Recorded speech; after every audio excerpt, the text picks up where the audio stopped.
Welcome to English in Fluency.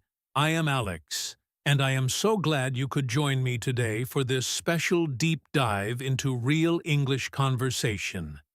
If you have ever felt lost when people are just chatting, not giving a speech, but just talking about life, the weather, or their weekend, then this episode is exactly for you. Today we are going to focus on B1 English listening practice, specifically how to catch the meaning in everyday small talk and understand those casual conversations that happen all around you. We are not going to just sit here and look at a textbook. Instead, I am going to tell you a story. And through that story, we will live through a real situation together. You will hear how people actually speak, how they cut words short, how they use phrases that do not mean exactly what they say, and most importantly, how you can understand the feeling behind the words without getting stuck on every single grammar rule. So, I want you to close your eyes for a second and imagine a busy Monday morning. It is a crisp autumn day, the kind where the air is fresh and a little bit cold, making you want to wrap your coat tighter around you. We are going to meet a character named Jamie. Jamie has recently started a new job at a busy marketing company in the city. Jamie is friendly and hardworking, but there is one problem that makes Jamie nervous every single morning: the coffee break.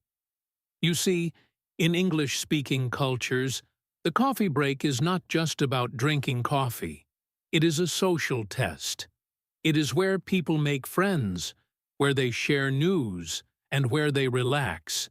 But for someone learning English, it can feel like a battlefield of slang, fast speech, and confusing phrases.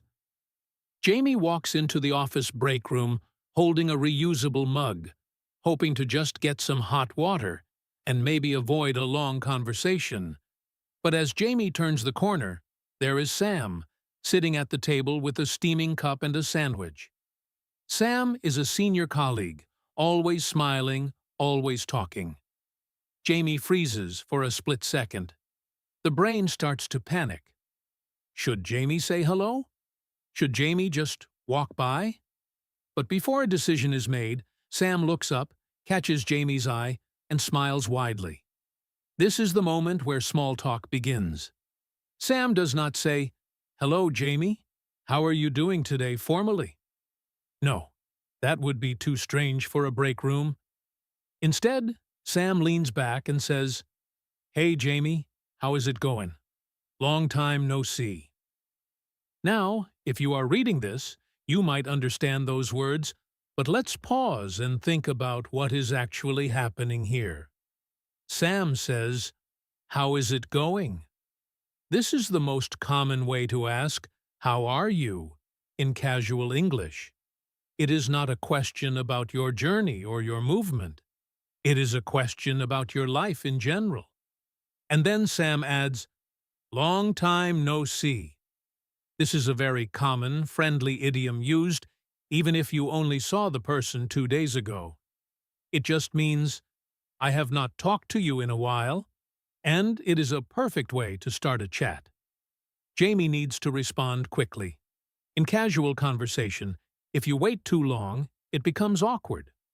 So Jamie takes a breath and replies, "Hey, Sam, yeah, it has been a while. It is going okay. Just trying to wake up. Monday mornings, right?" Did you catch what Jamie did there? Jamie answered the question, "It is going okay," but then immediately added a feeling, "just trying to wake up," and then a tag question, "Monday mornings, right?" This is the secret to small talk. You do not just give a dry answer. You give a little piece of information that the other person can grab onto. Sam laughs and nods, taking a bite of the sandwich. "Oh, tell me about it," Sam says with a mouth half full. "I am not a human until I have had at least 2 cups of coffee. The weekend went by way too fast." Here, Sam is using a very natural expression. I am not a human until… This is an exaggeration or hyperbole. Sam does not mean he was actually an alien or a robot before coffee. He just means he was too tired to function. Jamie smiles, feeling a bit more relaxed now because the topic is safe. Coffee and waking up. I know the feeling, Jamie responds. I actually wanted to stay in bed today. It is so cold outside. Did you have a good weekend, though? Notice how Jamie transitions the conversation. Jamie agreed with the feeling, validated Sam's struggle, and then gently turned the topic to the weekend. This is the classic small talk dance. First, you complain about the weather or the morning to build trust. Then you ask about their personal time. Sam wipes his mouth and thinks for a second. It was pretty quiet, actually. Just watched some movies and ordered takeout. Sometimes you just need a lazy weekend, you know? What about you? Did you get up to anything fun? Here is a great listening challenge. Sam asks, did you get up to anything fun? The phrasal verb here is get up to. It does not mean physically standing up. It means to do or to experience. So Sam is simply asking, what did you do? But in a much more friendly, curious way. Jamie thinks about the weekend. Oh, nothing too exciting, Jamie says.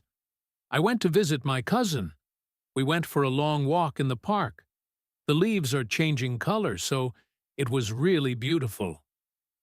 Jamie is describing a simple event, but adding descriptive words like exciting and beautiful helps to keep the conversation positive. Sam listens and nods, showing he is interested. That sounds lovely, Sam says. I need to get outside more. I spend all my time inside this building or on the couch. Now, let's listen closely to the flow. The conversation is moving from the morning to the weekend to now the lack of outdoor time. This is a natural progression. They are not jumping from topic to topic randomly. They are following a thread. Sam then asks, by the way, are you coming to the office lunch on Friday? A few of us are going to that new Italian place downtown.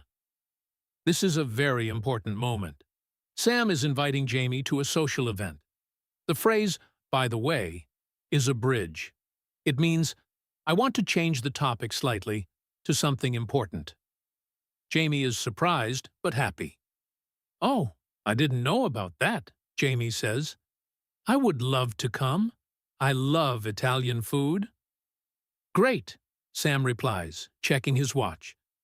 I will add your name to the list. It will be a good chance to relax. Speaking of relaxing, I better get back to work before the boss sees me slacking off.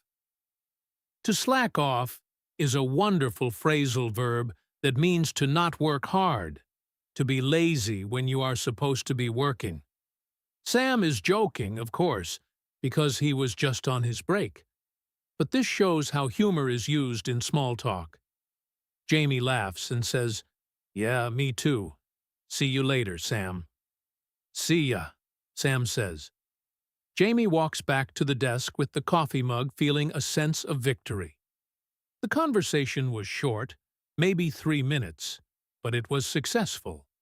They connected, they shared information, and Jamie got an invitation.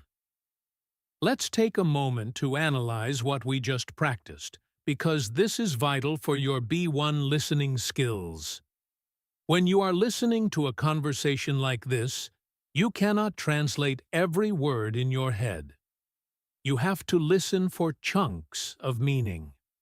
For example, when you hear, "How is it going?" your brain should instantly translate that to, "How are you?"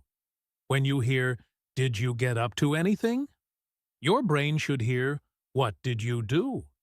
If you focus on individual words, get and up, you might get confused. You must train your ear to hear these phrasal verbs as single units of meaning. Also, Notice the filler words. Sam said, "Oh, tell me about it." He did not mean, "Tell me the details of your story." He meant, "I agree with you completely." If someone says, "This weather is terrible," and you say, "Tell me about it," you are saying, "Yes, I agree. It is terrible." These are the nuances that make you sound fluent and help you understand native speakers. Another thing we saw was the use of vague language. Jamie said, "I went to visit my cousin. We went for a long walk." Jamie did not say exactly which cousin, exactly which park, or what time they went. In casual small talk, we often keep details vague unless the other person asks for more information. We are painting a picture with broad brushstrokes, not drawing a precise map. Now, imagine that Jamie is back at the desk, feeling good, but the day is not over yet. Later that afternoon, Jamie needs to go to the printing room to pick up some documents. This is a classic place for casual encounters because you are standing around waiting for the machine, and you have nothing else to do but talk. As Jamie walks in, there is someone new there. Her name is Chloe. Chloe is from a different department, and she looks a bit stressed. She is pressing buttons on the printer quite hard.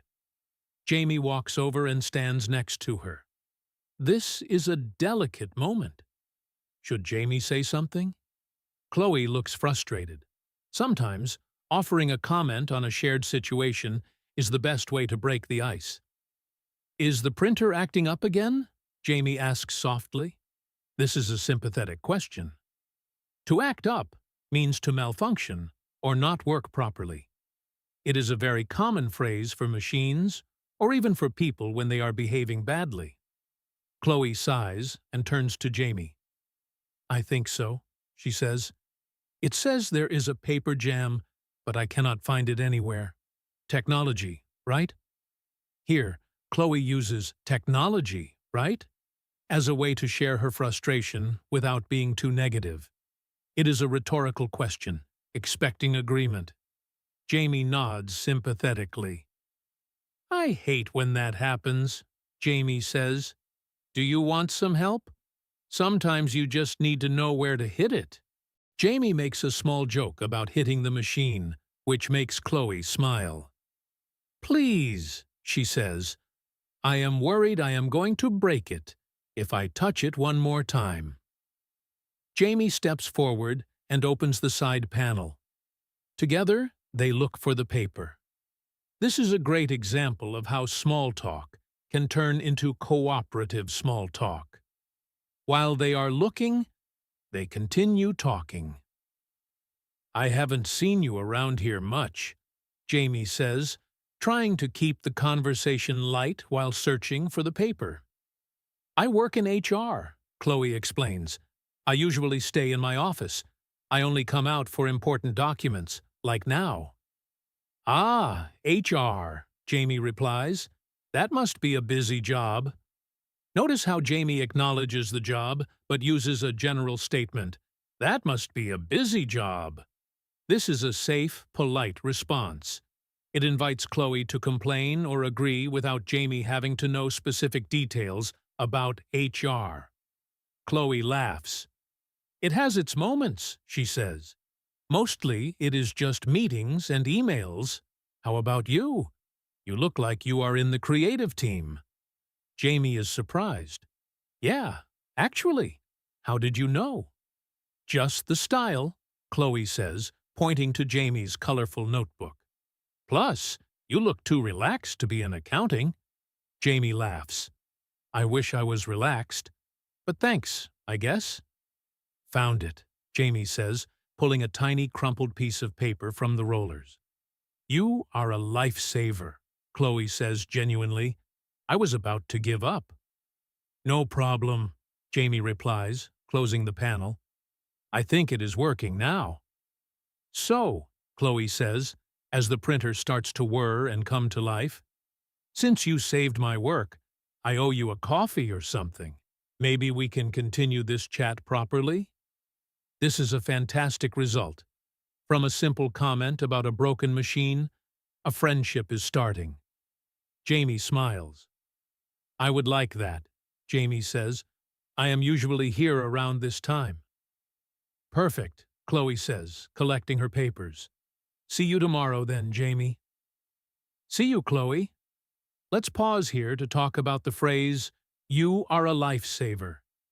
In a literal emergency, a lifesaver saves someone's life.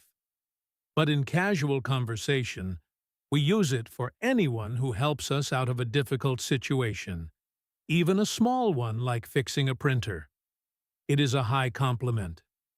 Also, listen to how Chloe extended the conversation.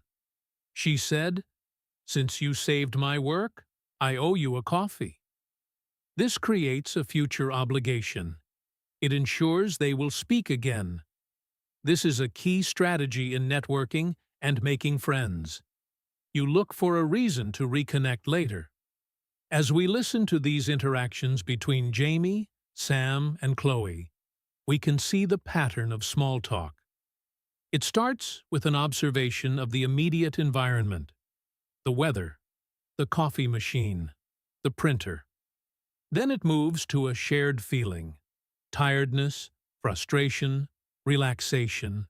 Then, if the vibe is good, it moves to personal questions about jobs or weekends, and finally, it might result in making plans for the future. The most important tool you have in this process is your ears. You have to listen not just for facts, but for the emotion. Is the person rushing? Are they bored? Are they happy to see you?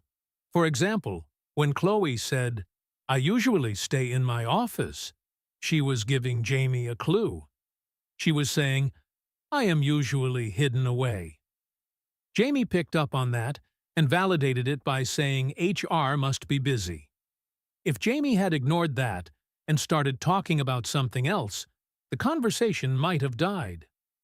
Active listening means reacting to what the person just said. If they say they are tired, do not ask them about their complex work project. Ask them if they slept well. If they say they love Italian food, do not start talking about math. Talk about food. The connection is built on following the topic thread. Now, let's move Jamie to the end of the day. It is 5 o'clock, and people are packing up to go home. The energy in the office is shifting from focused work to the excitement of the evening. Jamie is putting on a coat when the elevator doors open, and Jordan steps out. Jordan is someone Jamie sees every day, but has never really spoken to beyond a quick hello. Jordan looks energetic, holding a gym bag. "Hey, escaping already?" Jordan asks with a smile. This is a playful way to ask, "Are you leaving work now?" It implies that leaving at 5 is escaping from a prison, which is a common joke in offices. Jamie smiles back. "Yeah, my brain is full," Jamie says. "I need some rest. How about you? You look like you are going to the gym." Jordan pats the gym bag. "You got it," Jordan says. "Trying to stay fit. I go every Monday and Wednesday. It is hard after sitting all day, but it feels good afterwards."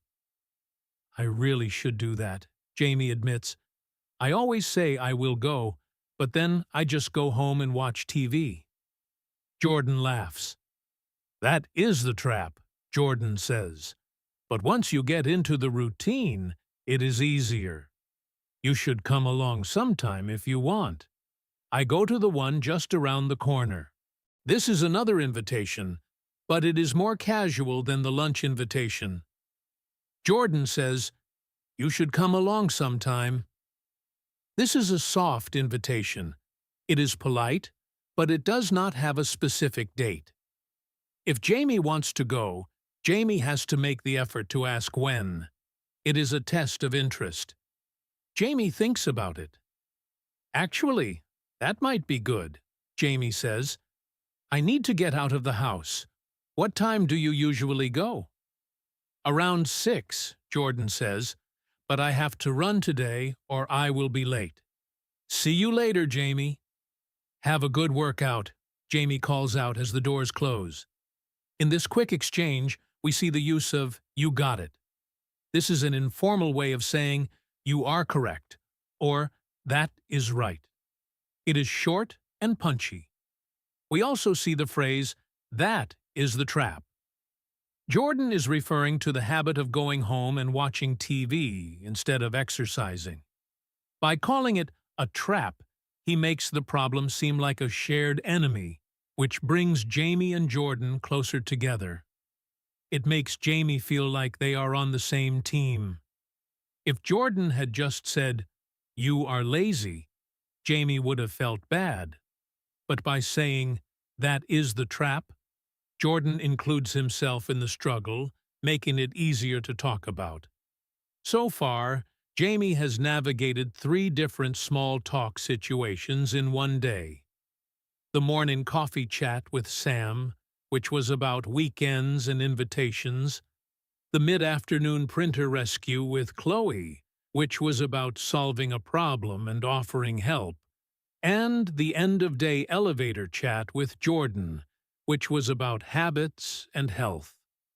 In each case, Jamie used slightly different language.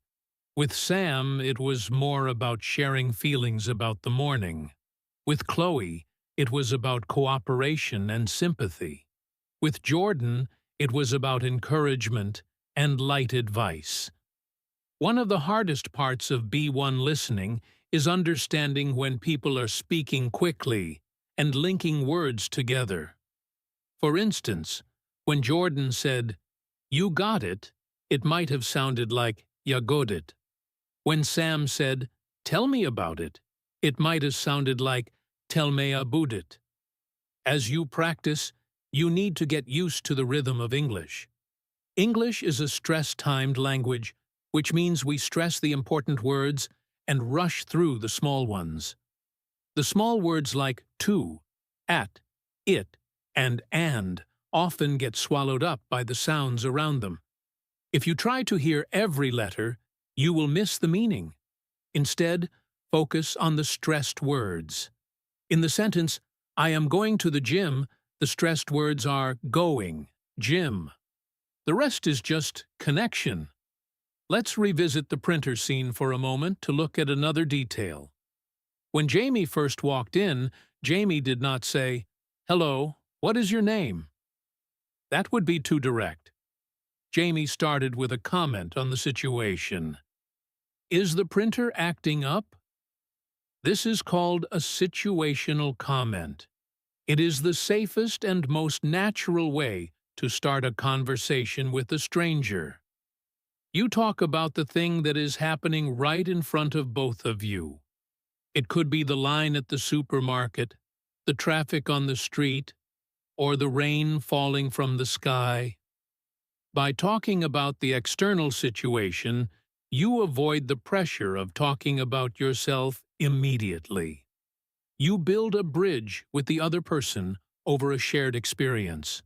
Now, I want you to think about the vocabulary we have covered so far. We had phrasal verbs like act up, get up to, slack off, and come along.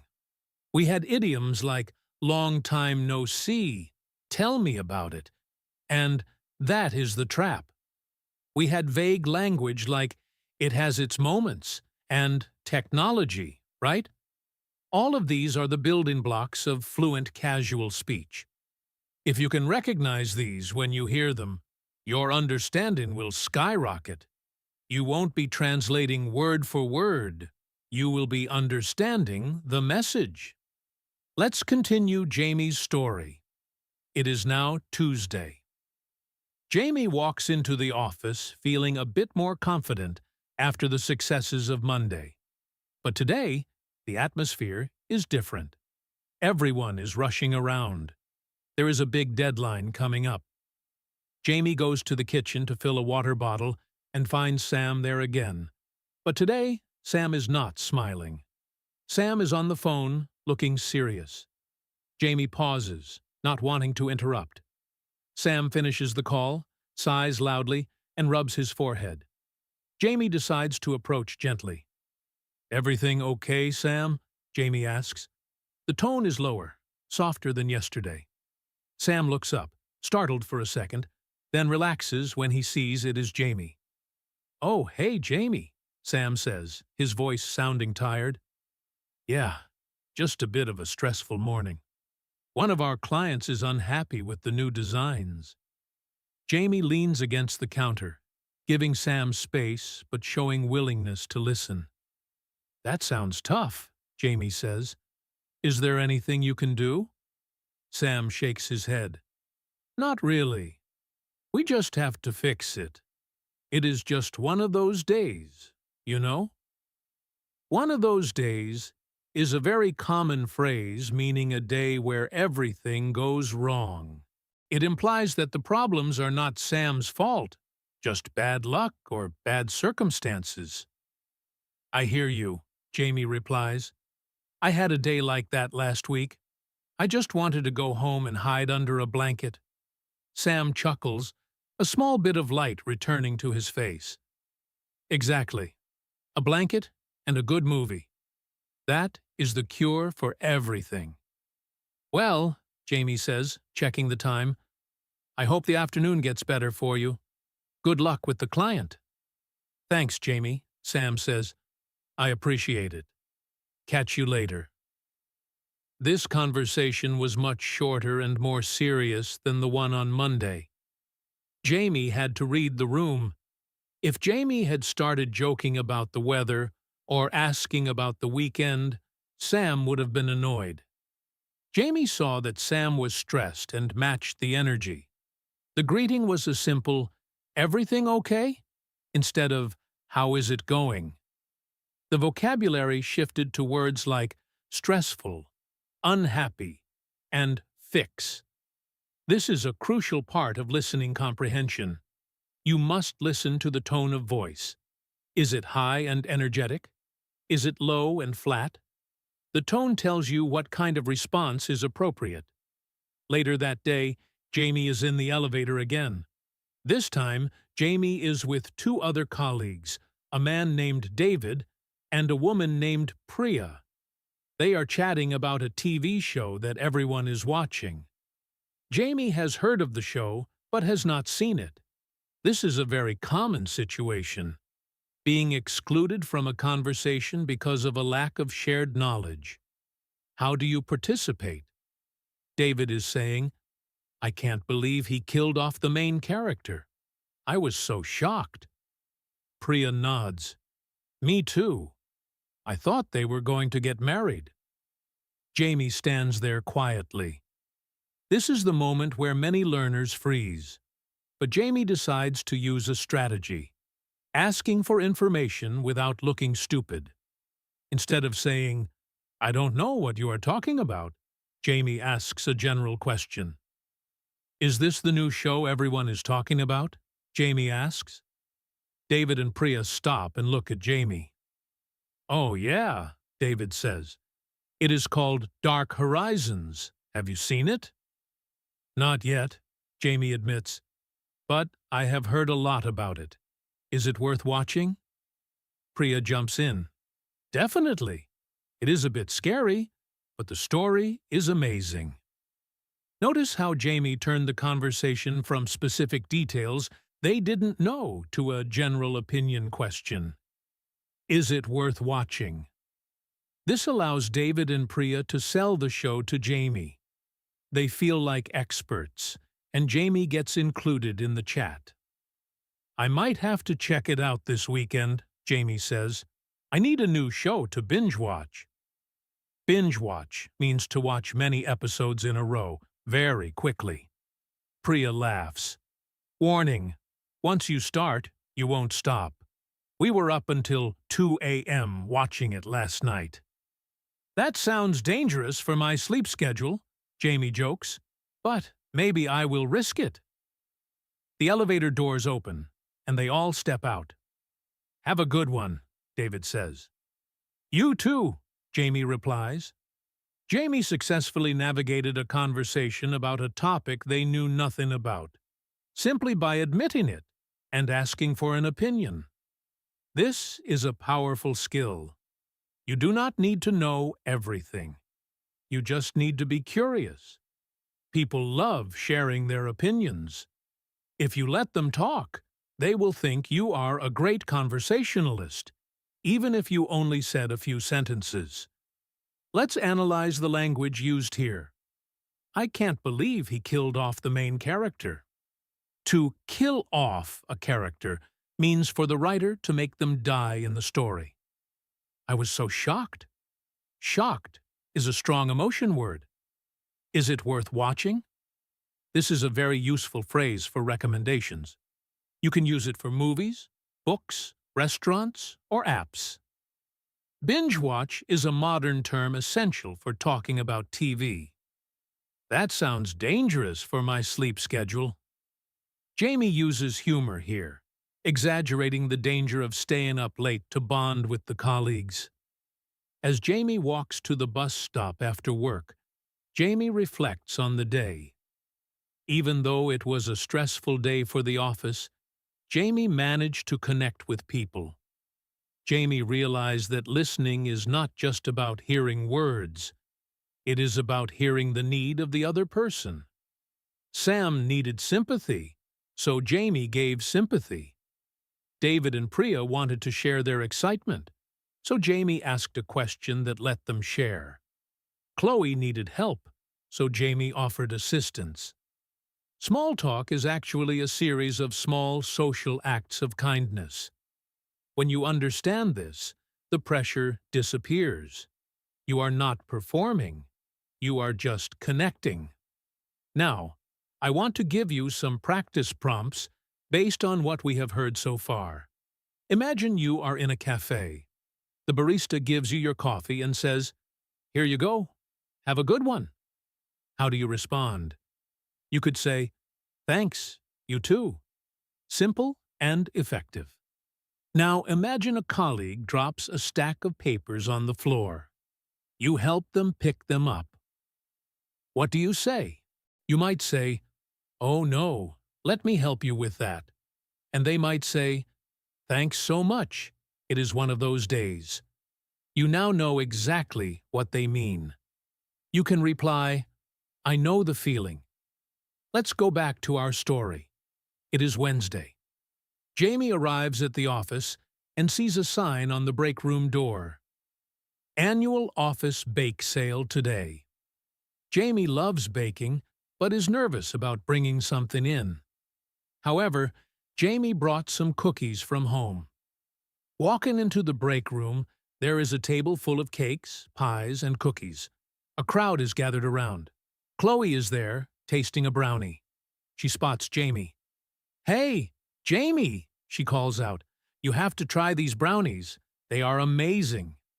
Jamie walks over. "Wow, look at all this food," Jamie says. "I brought some cookies too, but I feel a bit intimidated now." Intimidated means feeling scared or not good enough. Chloe smiles. "Don't be," she says. "Let's try one." Chloe puts a cookie on a plate and takes a bite. Her eyes go wide. "Jamie, this is delicious," she says. "Seriously, you could sell these." "Oh, stop it," Jamie says, blushing. "It is just a simple recipe." "No, really," Chloe insists. "Where did you learn to bake?" "My grandma," Jamie explains. "She taught me when I was a kid. We used to bake every Sunday." "That is so sweet," Chloe says. "I burn water every time I try to cook. I am amazed at people who can do this." This conversation is full of compliments and humility. When Chloe says, "You could sell these," it is a hyperbolic compliment. Jamie responds with humility, saying, "It is just a simple recipe." This is a common dance in English. We give compliments, and the other person plays them down slightly to be polite. When Chloe says, "I burn water," she is using self-deprecating humor. She makes fun of her own cooking skills to make Jamie feel better and to make the conversation funny. It creates a nice atmosphere where no one is trying to be the best. Everyone is just enjoying the moment. Just then, Jordan walks in. "Is that chocolate I smell?" he asks, heading straight for the table. "Try this cookie," Chloe says, handing him one. Jordan takes a bite. "Whoa," Jordan says. "Jamie, did you make this?" "Yes," Jamie says. "It is really good," Jordan says. "You know, if you keep bringing food like this, I am never going to leave the break room."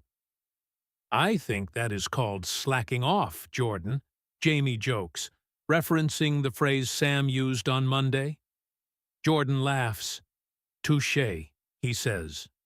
Touché is a word borrowed from French, used in English to admit that someone has made a good point against you, usually in a joking way. Listen to how Jamie reused the word slacking off. This is excellent language use. By repeating a word heard earlier in the week, Jamie shows that they are part of the group culture. It creates an inside joke. Shared language is a powerful way to bond. The conversation flows naturally from the food to the topic of cooking skills to joking about work habits. No one is forcing the topics. They rise from the situation. As the week goes on, Jamie becomes more and more comfortable. The fear of the coffee break is gone. Jamie realizes that everyone is just making it up as they go along. Everyone worries about saying the wrong thing. But because everyone is focused on being nice, small mistakes in grammar or pronunciation do not matter. What matters is the connection. On Friday, the day of the lunch Sam invited Jamie to, the group gathers in the lobby. Sam is there, wearing a smart jacket. "Ready for some pasta?" Sam asks. "I am starving," Jamie replies. "I haven't eaten since breakfast." "Me neither," chimes in Sarah, another colleague. "I could eat a horse." "Wait, I could eat a horse?" This is a very old and common English idiom. It does not mean Sarah actually wants to eat a horse. It means she is extremely hungry. It is much stronger than saying, "I am very hungry." If you hear this, you know the person is ready for a big meal. The group walks out of the building, chatting about their weeks, the traffic, and the restaurant. They are a mix of different departments, but the conversation keeps them together. They talk about the news, a funny video they saw, and their plans for the next weekend. At the restaurant, the atmosphere is loud and happy. They sit around a large table. The waiter comes over. "Can I start you off with some drinks?" he asks. This is a polite way to ask what they want to drink. "Just water for me, please," says Jordan. "I'll have a Coke," says Chloe. "Same here," says Jamie. "And maybe some garlic bread for the table," suggests Sam. "Great idea," everyone agrees. Ordering food in a group is another type of small talk. You have to agree on things. You use phrases like, "good idea," "sounds good," or "I'm not sure about that." During the meal, the conversation turns to travel. "Have you ever been to Italy?" Sam asks Jamie. "No," Jamie replies. "I have never been to Europe. I want to go, but it is expensive." "It is worth saving for," Sam says. "The food, the history. It is incredible." "I went to France last year," Sarah says. "The bread there is amazing. Nothing like here." "Really?" Jamie asks. "What makes it different?" This is a good follow-up question. It keeps the story going. "It is fresher," Sarah explains. "They bake it twice a day." Notice the question, what makes it different? Instead of just saying, "Oh, nice," Jamie asks for more information. This shows Jamie is listening and interested. This is how you keep a conversation going. You ask why, How? Where? When? These open-ended questions encourage the speaker to tell a story. You do not need to be the one telling the story to be interesting. Being a good listener makes you interesting to talk to. As the lunch finishes, everyone feels relaxed. They have shared food, laughed at jokes, and learned about each other. The small talk at the beginning of the week turned into real friendship by the end of the week. This is the power of catching the meaning in everyday conversation. It is not about the weather. It is not about the printers. It is about saying, I see you, and I want to talk to you. So, as we move forward in our story, we are going to level up. We are going to dive deeper into the subtle art of catching meaning when the words might not match the tone, and how to handle situations where the conversation gets a little messy, noisy, or confusing. This is the real test of B1 listening. It is not just about hearing clear sentences. It is about understanding the context, the humor, and sometimes the hidden meaning behind what people say. It is a few weeks later, and Jamie has settled in nicely. The initial fear of the break room is gone, replaced by a comfortable routine. However, a new challenge arises on a particularly rainy Tuesday morning. It is the kind of rain that doesn't just fall. It attacks the city. Umbrellas are useless, and shoes are soaked within seconds. Jamie runs into the office building, shaking off a wet umbrella, and steps into the elevator. Just as the doors are about to close, a hand slides in, and Jordan rushes in, looking like he just swam across the river. Jordan is soaking wet. His hair is plastered to his forehead, and he is holding a soggy paper bag that looks like it is about to rip open. He looks at Jamie, lets out a huge breath, and says, "Well, this is just perfect, isn't it?" Now, this is a critical moment for a listener. If you translate the words literally, Jordan is saying the situation is perfect. But look at the context. He is wet, he is late, and his bag is breaking. He does not mean the situation is good. He is being sarcastic. Sarcasm is when you say the opposite of what you mean, usually to show frustration or to be funny. In English, tone of voice is everything here. Jordan's voice probably went down at the end, sounding flat and annoyed. Jamie recognizes the tone immediately. "Oh, no," Jamie says sympathetically. "Did you get caught in the storm?" Caught in the storm is a common way to say you were outside when the bad weather started. "You could say that," Jordan replies, trying to squeeze the water out of his sleeve. "My bus broke down, and then I had to walk 3 blocks. I look like a drowned rat, don't I?" To look like a drowned rat is a very specific, funny idiom. It means you are completely wet and miserable looking. Jamie laughs softly. "Not quite a rat," Jamie says. "Maybe a wet dog. But yeah, you are pretty wet." Notice how Jamie used humor here. By jokingly agreeing with the comparison, Jamie lightens the mood. It makes Jordan feel better about his soggy appearance. "Thanks a lot," Jordan says, rolling his eyes playfully. "I appreciate the support." Again, Jordan is joking. He does not actually appreciate being called a wet dog. When someone says, "Thanks a lot," in a flat or playful tone after an insult, they are usually joking. If they were angry, they would sound sharp and cold. Listening for that musical quality in the voice helps you understand if someone is laughing or crying. "Is your lunch okay?" Jamie asks, pointing to the wet paper bag. Jordan looks at the bag and sighs. "I hope so. It is a sandwich, so it might just be soggy bread now. Maybe I will just have a salad day." "A salad day" implies the sandwich turned into mush. "Well," Jamie offers, I have extra snacks in my drawer if you get desperate. Granola bars?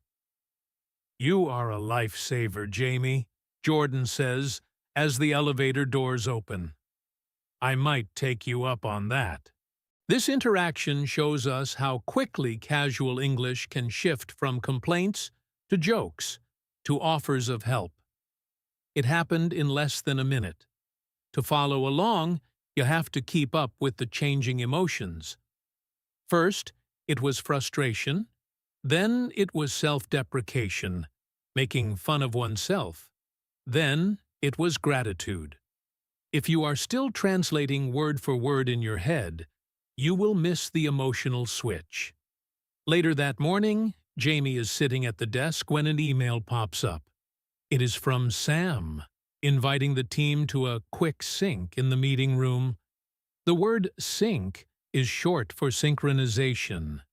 In business English, a quick sync just means a short meeting to make sure everyone knows what they are doing. It is very common slang in modern offices. Jamie grabs a notebook and heads to the meeting room.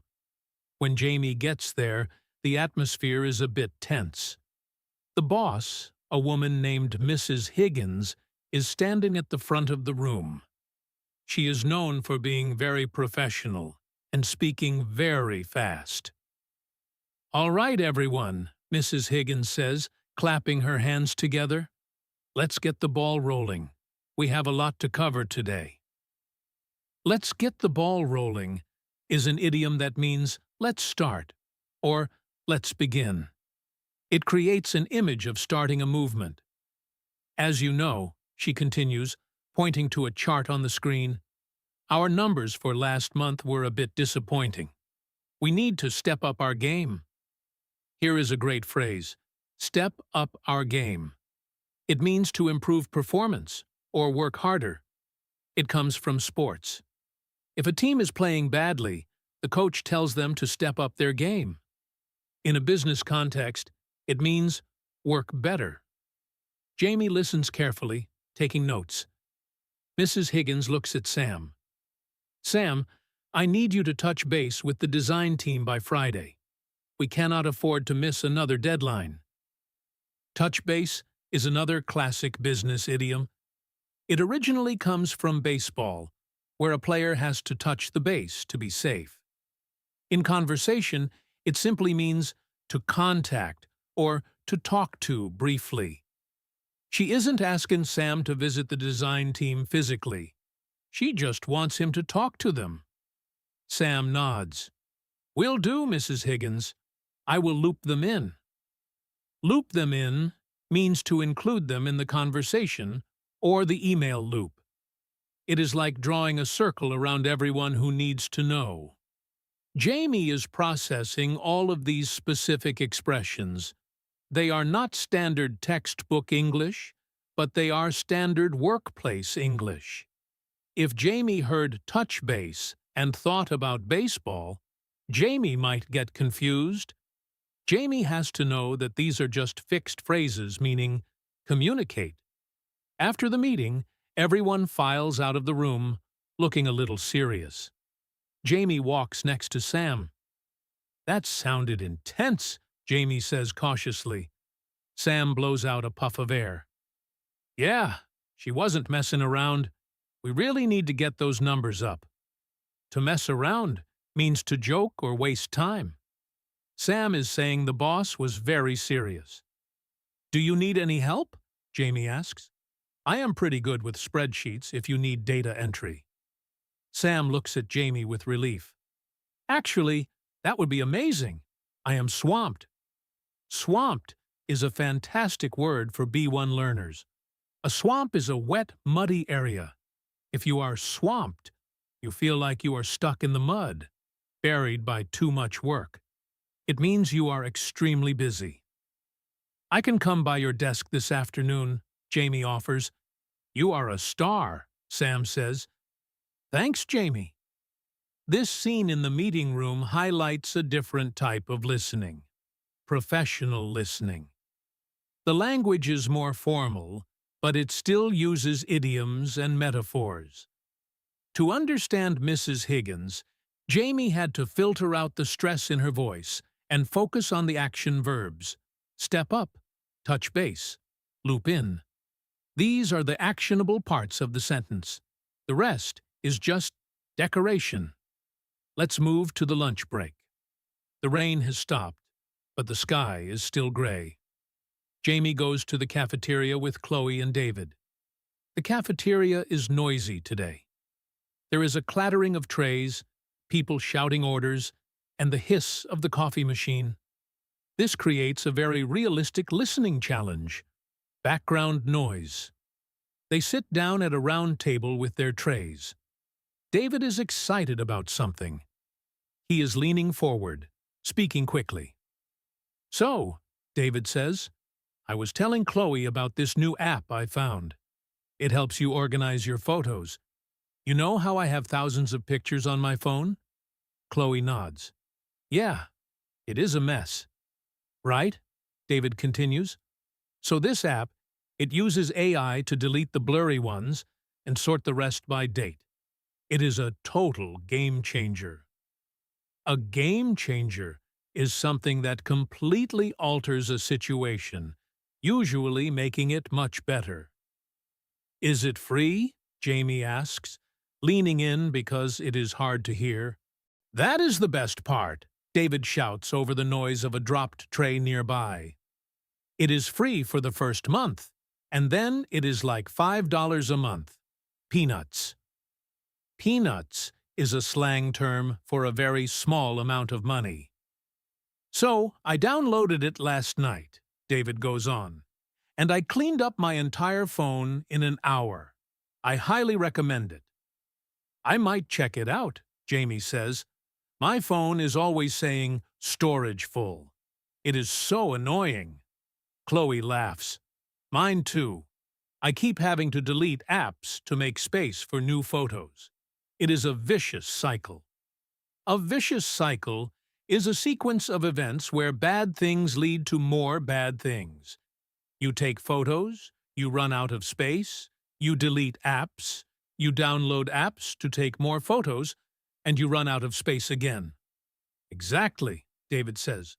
"But this app helps. Oh, by the way, are we still on for drinks on Friday?" This is a classic transition. David switches from talking about an app to making a plan. "Are we still on for?" is the standard way to confirm a plan that was discussed earlier. "Yes," Chloe says. "I think Sarah and Priya are coming too. Jamie, you should come. It is at that pub near the park, the one with the big wooden sign." "I think I know the one," Jamie says. "What time?" "Around 6, David suggests. "Does that work?" "6 is perfect," Jamie confirms. "I will be there." Listen to how efficiently they made that plan. No one said, "I would like to invite you to a social gathering." They just jumped straight into the details. "Are we still on?" "What time?" 6 is perfect. This is how native speakers arrange social events. They assume the friendship is already there. As they finish eating, a waiter comes by to clear the table. He accidentally knocks over David's empty water cup. It makes a loud clang as it hits the floor. Everyone at the table freezes for a second. The waiter looks embarrassed. "Oh my goodness," the waiter says. "I am so sorry. Let me get that." David smiles immediately. "No worries at all," David says. "It was empty. No harm done." This is a polite social script. Even though it was the waiter's fault, David minimizes the problem to make the waiter feel better. No harm done means nothing was broken or hurt. It is a gracious way to accept an apology. However, as the waiter walks away, David leans in and whispers to Jamie and Chloe with a grin. "And that is why I don't leave cups near the edge of the table." They all laugh. This is gallows humor, or just finding something funny in a small accident. It bonds the group. If David had gotten angry, The mood would have been ruined. By laughing, he keeps the lunch fun. After lunch, Jamie heads back to the desk, but stops by the restroom to wash hands. Inside, Jamie finds Priya standing by the mirror, fixing her hair. She looks upset. Her eyes are a bit red. "Hey, Priya," Jamie says softly. "Is everything okay?" Priya looks in the mirror and sniffles. "Oh, hi, Jamie. Yeah, I am fine. Just a tough phone call." In English, we often say, "I am fine," even when we are not. It is a reflex. But Priya adds, "just a tough phone call," which is an invitation to ask more, or just to offer support. "I'm sorry to hear that," Jamie says, not pushing too hard. "Is there anything I can do?" Priya shakes her head and forces a smile. "No, no. It is just family stuff. You know how it is. Sometimes they drive you crazy, but you love them anyway." "Drive you crazy" is a very common phrase. It means to make you feel annoyed or insane. Jamie nods. "I totally get that. My family can be intense, too." Priya laughs a little, a genuine laugh this time. "Exactly. Well, I better get back to work before I get in trouble." "You won't get in trouble," Jamie reassures her. "Take a minute. Catch your breath." To catch your breath means to take a moment to rest and calm down, especially after crying or running. "Thanks, Jamie," Priya says. "You are sweet." This interaction is different from the joking with David or the professional talk with Mrs. Higgins. This is emotional support. The language is softer, slower. The listening skill here is empathy. Jamie did not try to solve Priya's family problem. Jamie just listened and agreed. "I totally get that" is a powerful phrase because it creates solidarity. It says, "You are not alone." Now, let's move to late afternoon. Jamie is helping Sam with the spreadsheets as promised. They are sitting in Sam's office. Sam is typing furiously. "Okay, so if we move this column here," Sam mutters to himself, "and add this formula, yes, that works." He leans back and spins his chair around. "Jamie, you are a genius. Look at this. It is finally balancing." Jamie looks at the screen. "Glad I could help," Jamie says. "It looked like a mess before." "It was a disaster," Sam admits. "I was drowning in it." We heard drowned rat earlier with Jordan, and now drowning in it.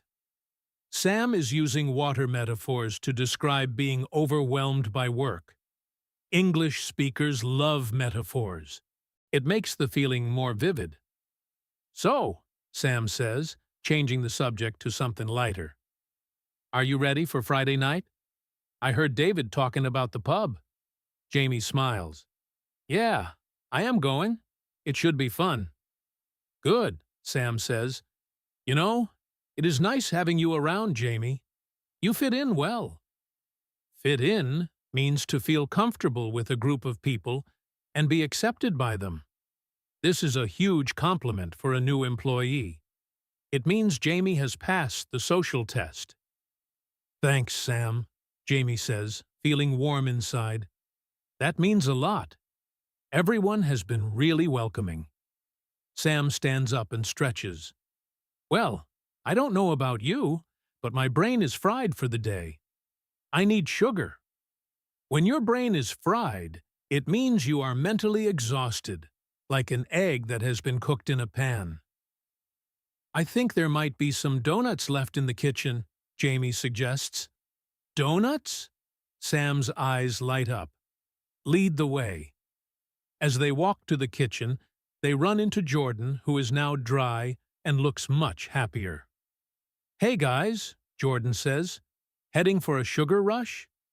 "You know it," Sam replies. "My brain is fried." "Join the club," Jordan says. "I have been staring at numbers for 4 hours straight." Join the club is an idiom that means "me too," or "I am in the same situation." It is a quick way to say you share the same problem. If someone says, I am so tired, you can say, join the club. They get to the kitchen, but the donut box is empty. Oh no, Sam says, pretending to cry. Tragedy. Jordan laughs. Relax. I saw a vending machine in the hallway with chocolate bars.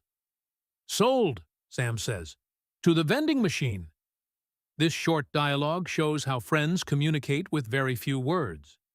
Tragedy is used jokingly. Sold means I agree to that plan. They are bouncing off each other using cues and context. Walking back to their desks with chocolate bars, Jordan asks Jamie, So, Jamie, do you have any plans for the weekend yet, besides the pub on Friday? Jamie thinks for a second. Not really. I might just sleep in on Saturday. What about you? I am thinking of going hiking, Jordan says. There is a trail not far from the city. The weather report says it is going to be sunny on Sunday. Do you like hiking? This is a direct invitation attempt. Jordan is testing the waters to see if Jamie shares the interest.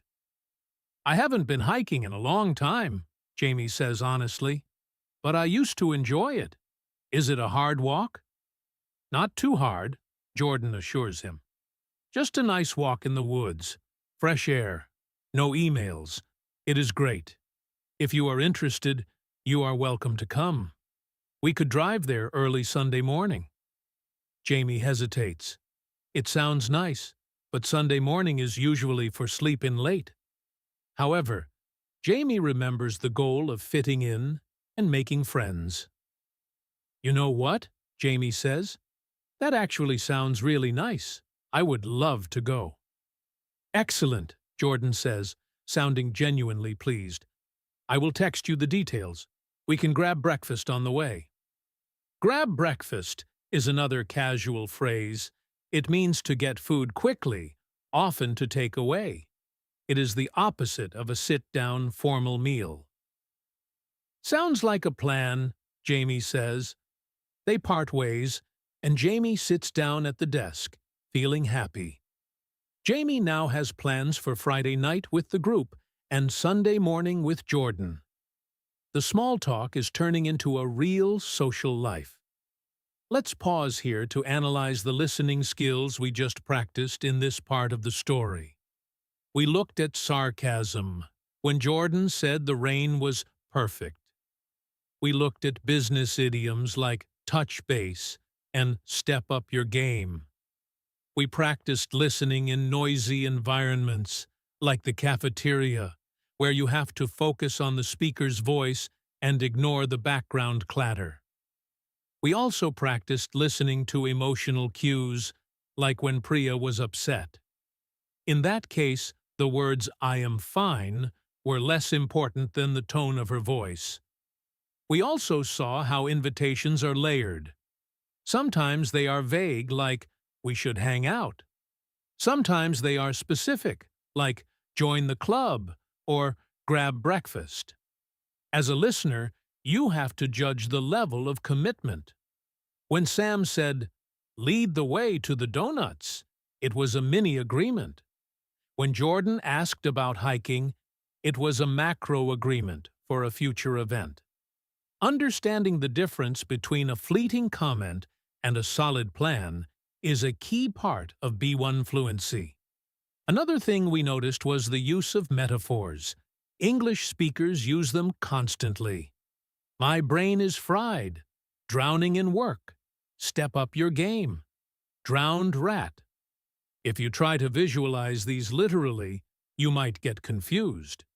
You have to train your brain to hear, my brain is fried, and instantly translate it to, I am tired. This comes from exposure. The more you listen to stories like this, the faster your brain will make those connections. Now, imagine you are in Jamie's shoes. You are walking out of the office at the end of the day. You hear two colleagues talking behind you. One says, I heard she is going to quit. The other says, get out of here. Really? The phrase "get out of here" in this context does not mean leave the room. It is an expression of shock, like "no way" or "you are joking." If you heard that, would you know they were surprised? Or would you think they were telling the person to leave? Context is king. They are discussing news, so "get out of here" is an emotional reaction, not a command. Let's go back to Jamie's story. It is Friday evening, the night of the pub gathering. Jamie arrives at the pub, which is called the Oak Tree. It is a warm, wooden room with dim lights and the smell of beer and fries. Jamie sees the group in the corner. Sam, Chloe, David, Sarah, and Priya are all there. They have a table full of glasses and snacks. "Jamie!" Chloe shouts, waving a hand. "Over here!" Jamie weaves through the crowd and reaches the table. "Hey, everyone!" Jamie says, feeling a buzz of excitement. "Glad you could make it," Sam says, sliding a chair over. "I got you a Coke. I hope that is okay." "That is perfect. Thanks," Jamie says, sitting down. The conversation is already in full swing. Sarah is talking about her neighbor. "He has started learning the bagpipes," Sarah says, making a face. Everyone laughs. "Bagpipes?" David asks. "Yes," Sarah says. "Imagine that sound at 7 in the morning. I am going to lose my mind." To lose your mind is an idiom for going crazy or becoming very frustrated. "Have you talked to him about it?" Priya asks. "Of course," Sarah says. "But he says he needs to practice for a competition. I think I might have to move out." "Or," David suggests, "you just buy some really good noise-canceling headphones." "I tried that," Sarah sighs. "I can still feel the vibration. It is hopeless."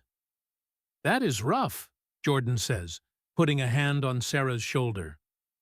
"Why don't you come over to my place on Sunday mornings?" he jokes. "I live far enough away." "Thanks, Jordan," Sarah laughs. "I might take you up on that." Jamie sits and listens, laughing at the right moments. Even though Jamie doesn't know the neighbor, Jamie understands the frustration. The phrases "lose my mind" and "it is hopeless" are clear signals. Jamie doesn't need to interrupt. Sometimes, the best way to participate in a group is to be an active audience. Nodding, smiling, and laughing shows you are part of the group dynamic. Then, David turns to Jamie. "So, Jamie, Jordan tells me you are going hiking with him on Sunday? Brave soul." Brave soul is a poetic, slightly joking way to call someone courageous. Jamie laughs. "I think so. I haven't been in years. I hope I survive." "Oh, you will be fine," Jordan says, wrapping an arm around Jamie's shoulders. "If you get tired, I will carry you." "In your dreams," Jamie shoots back. "In your dreams" is a playful way of saying, "that will never happen." It is friendly banter. The group laughs again. The atmosphere is relaxed and loud. It is a mix of stories, jokes, and complaints. This is the heart of English social life. It is messy and loud, but it is where real fluency happens. You learn by being there, by listening to the rhythm of the banter. As the night goes on, the topics change. They talk about sports, movies, and their childhoods. At one point, Sam asks, "Remember that show Friends? What was the name of the coffee shop?" "Central Perk," everyone answers at once. "Yes," Sam says. "I watched an episode yesterday. It still holds up." Holds up means it is still good or relevant, even though it is old. Jamie realizes that understanding casual conversation often requires cultural knowledge. Knowing what Friends is or what a bagpipe sounds like helps you understand the jokes. But even if you don't know the cultural reference, you can guess from the context. If Sarah looks unhappy and talks about loud noise in the morning, you know the bagpipes are annoying, even if you have never heard one. Eventually, people start to leave. I have to run, Sarah says, standing up. I have an early start tomorrow. Me too, says Priya. It was great seeing you, Jamie. You too, Jamie says. See you on Monday. Bye, guys, they wave. Jamie finishes the drink and stands up. I should probably head out too, Jamie says. I need to save my energy for the hike. Good call, Jordan says. I will pick you up at 8? 8 sounds good, Jamie confirms. Text me if anything changes. Will do, Jordan says. Jamie walks out of the pub into the cool night air.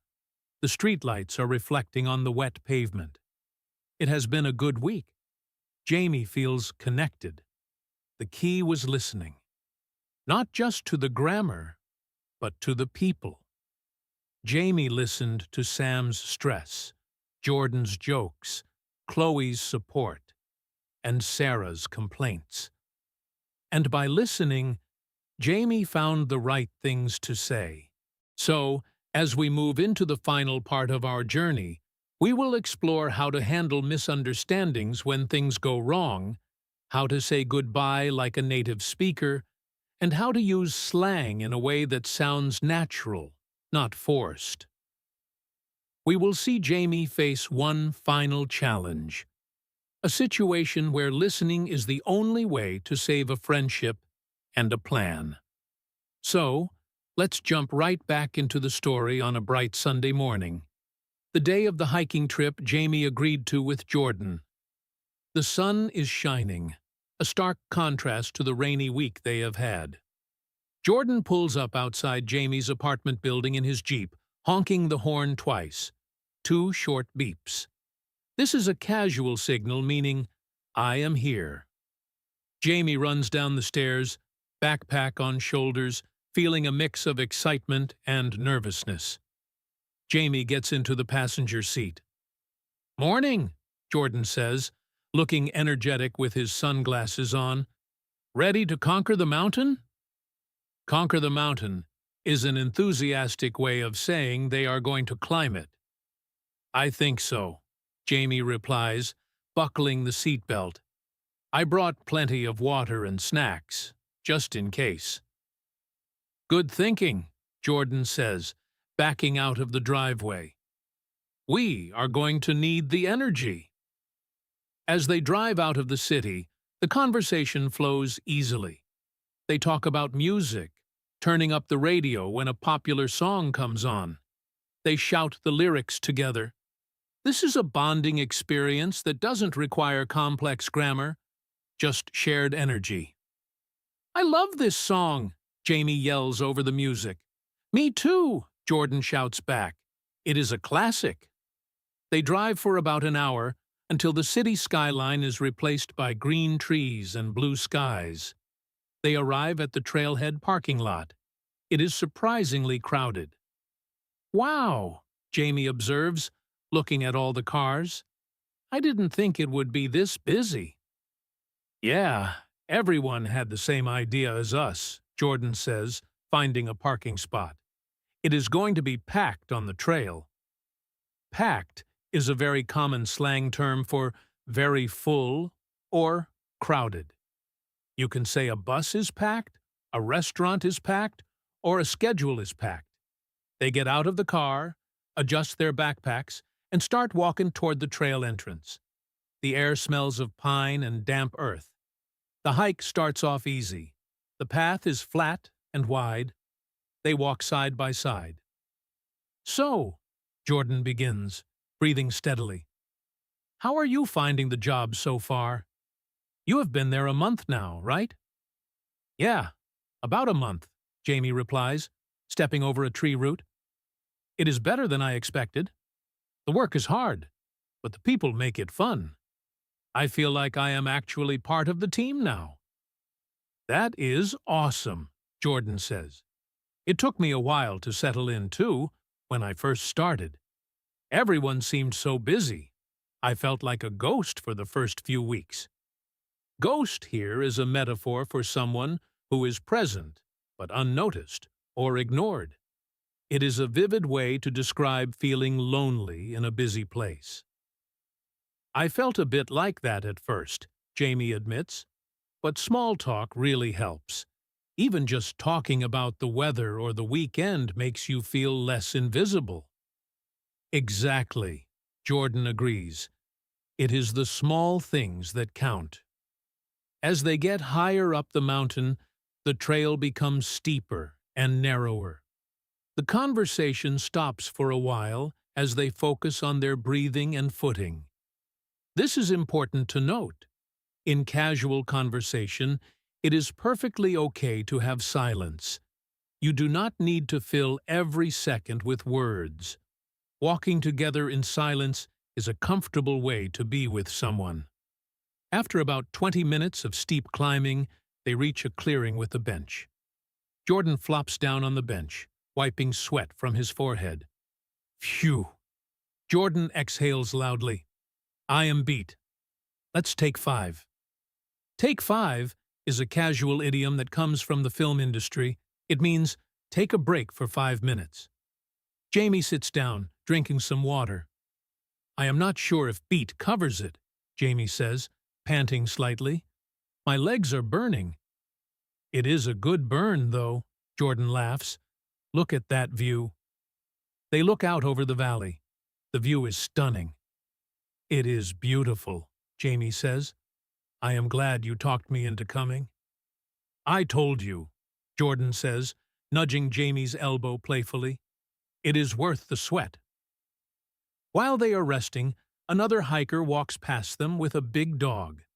The dog stops and looks at Jordan, wagging its tail. Jordan smiles and pets the dog. Who is a good boy? You are, Jordan says in a high-pitched voice. The hiker laughs. Sorry, he thinks everyone is his best friend. No problem, Jordan says, standing up to stretch. I am a dog person. Are you? I like them, Jamie says. I don't have one right now, but I grew up with dogs. Cool, Jordan says. We should bring mine next time. He loves the hike. Next time? Jamie asks, surprised. You want to do this again? Sure, Jordan says. Why not? It is good to get out of the city. This is a great sign. When someone suggests next time, it means they enjoyed your company and want to repeat the experience. They finish their break and start the final ascent. Here is where a small misunderstanding occurs, the kind that happens all the time in casual English. The trail splits into 2 paths. One goes straight up the hill, very rocky. The other winds around a side, longer but flatter. Jordan is walking a bit ahead. He turns his head back, but keeps walking forward. Let's go the hard way, Jordan shouts over the wind. It is quicker. Jamie is a bit further back. The wind is blowing the trees around, making a lot of noise. Jamie hears, Let's go the hard way, but mishears the last part. Jamie thinks Jordan says, It is scarier. Jamie pauses. Scary? Jamie looks at the rocky path. It looks steep and dangerous. Jamie hesitates, anxiety rising. Jordan keeps walking, assuming Jamie is following. After a minute, Jordan realizes no one is behind him. He stops and turns around.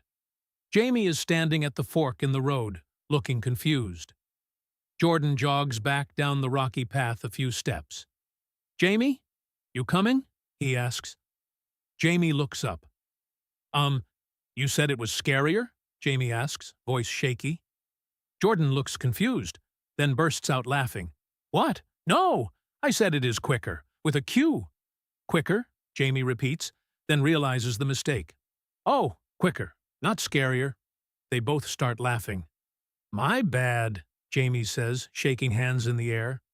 The wind was too loud.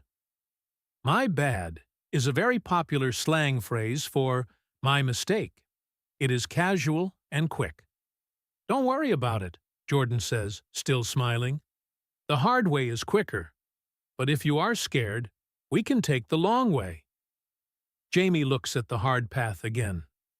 No, I am good, Jamie says, wanting to be brave. If it is quicker, let's do it.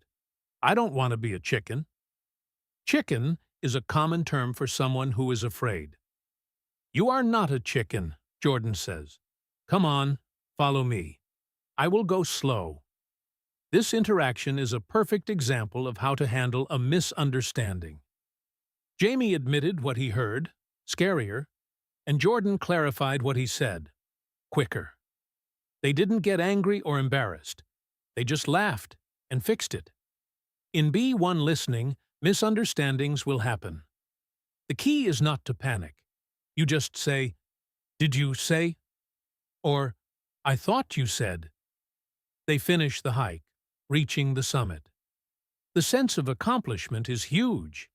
They take selfies, high-fiving each other.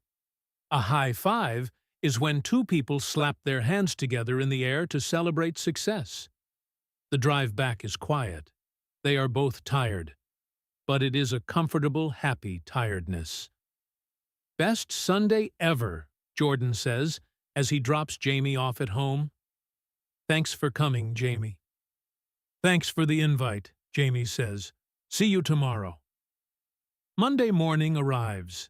Jamie walks into the office feeling sore in the legs, but happy. Jamie goes to the kitchen to make tea. Sam is there, looking stressed again, holding a stack of papers. Morning, Sam, Jamie says cheerfully. Morning, Sam replies, but his voice is tight. Is everything okay? Jamie asks, noticing the tension. Not really, Sam sighs. I sent an email to the wrong client. A big, important email. I am trying to fix it before my boss finds out. Oh no, Jamie says. That is stressful. Is there anything I can do to help? Sam looks at Jamie, his eyes wide. Actually, maybe. I need to call the client and explain, but I am terrible on the phone. I get tongue-tied. Tongue-tied is an idiom that means you are so nervous that you cannot speak clearly. It feels like your tongue is tied in a knot. I can help you draft what to say, Jamie offers. We can practice. You would do that? Sam asks, looking relieved. You are a lifesaver, seriously. They go to a quiet meeting room. Sam explains the situation. I sent them the price list for 2023 instead of 2024. The prices are lower in the old list. If they accept the old price, we lose money. Jamie nods. Okay, Jamie says calmly. So you need to call them, apologize, and send the correct one immediately. Exactly, Sam says, but I don't want to make them angry. Let's write a script, Jamie suggests. Taking out a pen, Jamie starts writing. Start with, Hi, this is Sam from company name. I am calling regarding the email I just sent. Then say, I realized there was a mix-up with the documents. Sam takes the paper. A mix-up. That sounds better than, I made a mistake. Yes, Jamie agrees. Then say, I apologize for the confusion. I have just emailed the correct version. Please disregard the previous one. Disregard means ignore or pay no attention to. It is a good formal word for business contexts. Sam reads the lines a few times. Okay, I think I can do this. He takes a deep breath and dials the number on speakerphone so Jamie can listen. The client answers. Sam follows the script perfectly. He sounds professional and polite. The client is actually very nice about it. Oh, no problem, Sam, the client says. These things happen. Thanks for letting me know so quickly. Sam hangs up and exhales a long breath. It worked, he says, grinning. He wasn't angry at all. See, Jamie says, you just needed a plan. You did great. This shows how supportive relationships are built at work. Jamie didn't fix the email, but Jamie helped Sam fix the communication. It was a collaborative effort. They leave the meeting room feeling like a team. Later that day, there is a surprise announcement in the office. Mrs. Higgins sends an email to everyone. Due to unforeseen circumstances, the office will be closed for renovation this Thursday and Friday. Everyone should work from home. Unforeseen circumstances is a formal phrase that means something unexpected happened. Maybe a pipe burst, or there is an electrical issue. The details aren't important. The result is that the office is closed.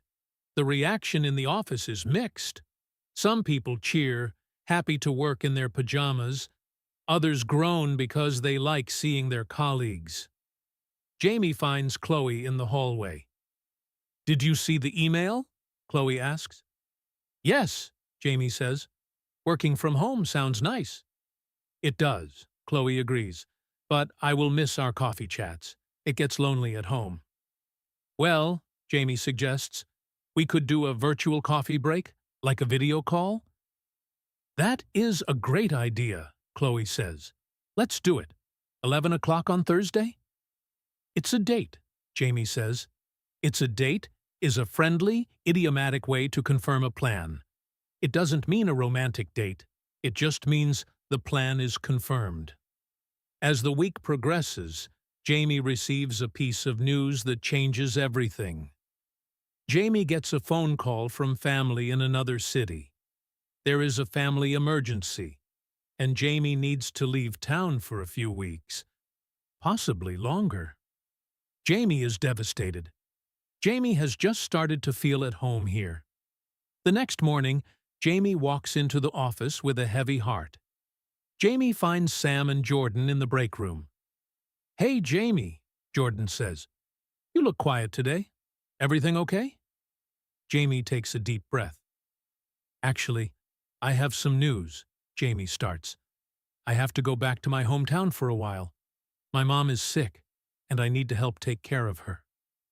The room goes silent. The mood shifts instantly from casual to serious. "Oh, I am so sorry," Sam says, his voice full of concern. "Is it serious?" "Yeah," Jamie says. "I am not sure when I will be back. I might have to resign." This is the hardest conversation Jamie has had to have. To resign means to quit your job voluntarily.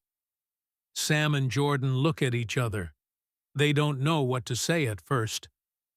"We will miss you, man," Jordan says, putting a hand on Jamie's shoulder. "You have become a real part of the gang." The gang is a casual word for the group of friends. "I am going to miss you guys too," Jamie says, feeling tears well up. "I learned so much here. Not just about work, but about just talking to people." Chloe walks in, sees the sad faces, and asks what is wrong. When she hears the news, she gives Jamie a big hug. "No," she says. "We just started getting to know each other." "I know," Jamie says, "but I have to do this." Over the next few hours, Jamie has to say goodbye to everyone. Each goodbye is a lesson in casual English phrases for parting. David comes over to Jamie's desk. "Heard the news," David says. "That really sucks. I am sorry to see you go." Sucks is a common, slightly rude, but very common slang word for something that is bad or unfortunate. In a friendly setting, it is acceptable. "Yeah, it sucks," Jamie agrees. "Take care of yourself, David." "You too, Jamie. Don't be a stranger," David says. "Don't be a stranger" means keep in touch, or don't disappear completely. It invites future communication. Mrs. Higgins comes out of her office. She is usually strict, but today she is kind. "Jamie," she says, "family comes first. Take the time you need. We can keep your position open for a month, just in case." "Really?" Jamie asks, surprised. "Thank you so much. That means a lot." "You are a hard worker," she says. "Keep in touch." "I will," Jamie promises. Finally, It is time to leave. Jamie packs up a box of personal items, the colorful notebook, a pen, a small plant. Walking to the exit, Sam, Jordan, Chloe, Priya, and David are all waiting there. They are a sending-off party. "We didn't want you to leave without a proper send-off," Sam says. Send-off is a noun for a party, or gathering to say goodbye to someone who is leaving. Chloe hands Jamie a card. "We all signed it," she says. "Read it later." Jordan hands Jamie a small bag of cookies. "For the road," he says. "For the road" means to eat while you are traveling. Jamie looks at their faces. These people were strangers just a few weeks ago. Now they are friends. "I don't know what to say," Jamie says. "You guys are the best."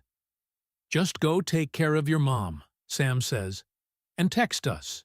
Let us know how you are doing." "I will," Jamie says. "I will text you when I get there." "Drive safe," Jordan says. "Text me when you arrive so I know you are okay." "I will," Jamie repeats. "Okay, I guess this is goodbye." "See you later, alligator," Chloe says jokingly. "In a while, crocodile," Jamie responds. This is a silly, childish rhyme that adults sometimes use to make a sad goodbye feel lighter and happier. Jamie walks out the door, waving. The group waves back. As Jamie drives away, listening to the radio, there is a mix of sadness and gratitude. Jamie realizes that the fear of small talk was actually a fear of connection. But once Jamie opened up and listened, the connections happened naturally. So, as we conclude this long story, I want to recap the essential tools we have learned for B1 listening and speaking. We learned that small talk starts with the immediate environment, the weather, the printer, the traffic. We learned that idioms like piece of cake, break a leg, and under the weather add color to your speech. We learned that sarcasm requires listening to the tone, not just the words.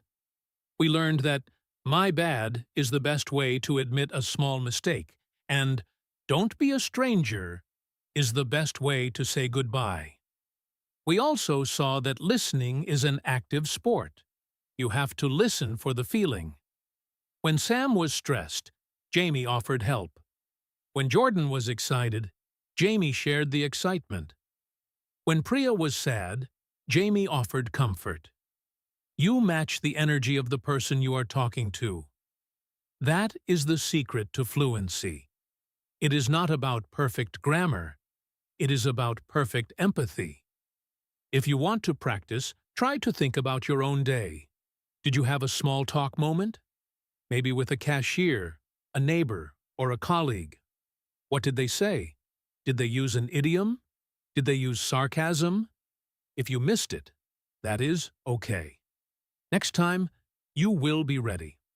Remember, every conversation is a chance to learn. Do not be afraid to ask people to repeat themselves. Native speakers do it all the time. Phrases like, "sorry," "come again," or "what was that?" are not signs of weakness. They are signs that you are listening and you care about understanding. I want to thank you for joining me on this journey with Jamie. I hope Jamie's story made the English language feel more alive and more human for you. Remember, the channel name is English in Fluency. I am Alex. If you liked this story, please subscribe and hit the notification bell so you don't miss our next deep dive into real-world English. Keep practicing your listening. Keep speaking. And remember, even a simple hello can start a friendship. See you in the next video. Bye for now.